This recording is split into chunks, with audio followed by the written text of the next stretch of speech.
Senior Tester Senator Scott's recognized. Thank you. Ms. Lightbarker, once again, I want to thank you for representing our home state so well. Without any question, South Carolina continues to be a nationwide leader in financial literacy efforts, and I have been impressed by your ingenuity in those efforts when it comes to fraud and scam prevention.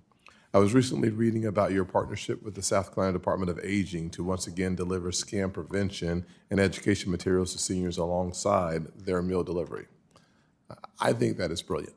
I mean, honestly, when we're having a meal delivered, if you're able to deliver information during that time, if I'm hungry, I'm going to read it. It's just the way my body works. So I think that is just a fantastic way of taking advantage of a positive opportunity to engage with our seniors, especially in a time where they're going to be more interested, perhaps. Can you share some insights from that program and others that your department has carried out over the years?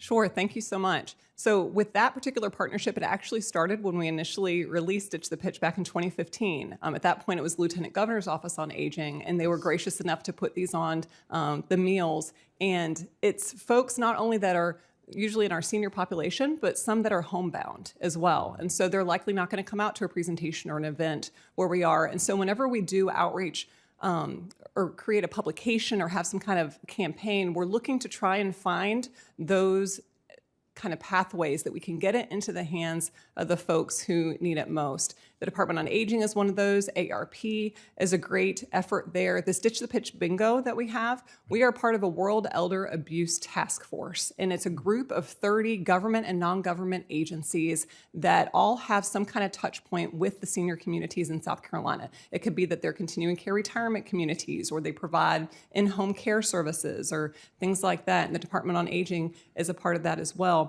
But it allows us to network so we know each other's services, so when they are out and about as well, and here's something they can say, that's an issue Consumer Affairs can assist with, or you need a presentation on this topic, that's Consumer Affairs. And we're able to get the word out because we're only 47 full-time employees. And so leveraging those resources at all levels is very important.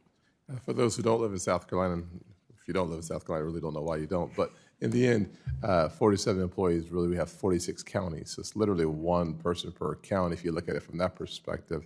Right. That's a massive opportunity and responsibility. Opportunity to work more than 40 hours a week and the responsibility to engage with as many residents around our state as humanly possible. So we thank you very much for the work that you're already doing.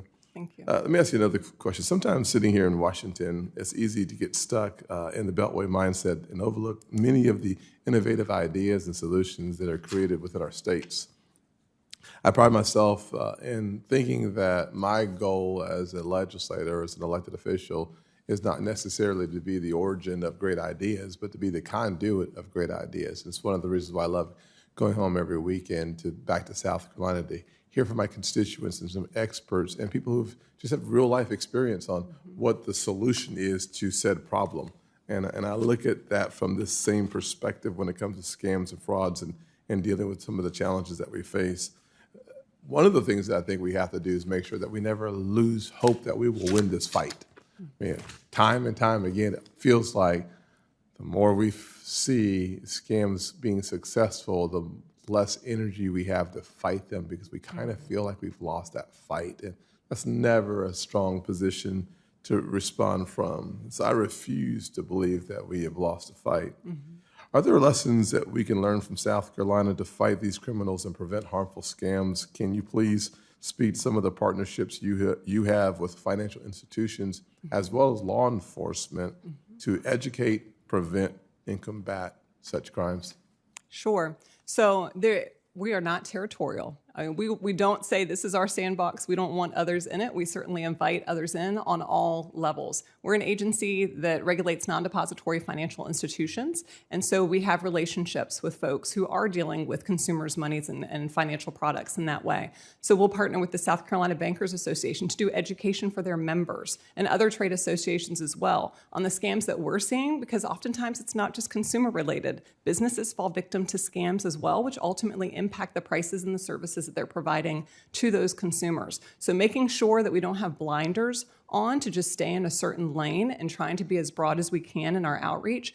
And with law enforcement, we partner with different sheriff's associations, the Police Chiefs Association. I just got a contact from Beaufort County where they were reaching out about a cryptocurrency ATM that was being used for some scams there. So having those relationships, building the relationships, and making sure that we're getting out to those members of our business communities to let them know what we're seeing, let them know what to watch out for, and again, that our services that are available and others of our partners too. Mr. Chairman, I'll finish with this thought. Listening to the witnesses, one thing that comes to mind is that many of us as elected officials do some type of a tele-town hall back in our states, and it seems like it would be helpful for us to have in our respective states a tele-town hall that includes the AARP, whatever the iteration of your consumer financial agency is in each state, putting them together and then doing one extra step, which is looking at those folks who are homebound, perhaps who may be more vulnerable, because if you're there all the time, you're more likely and more inclined to pick up the phone, perhaps. If we were able to target those folks back at home to make sure that we are including them in a tele-town hall, that might be a way for us to address these issues, and not just through legislation, but through information that we can disseminate from our elected official positions. Good idea, Senator Scott.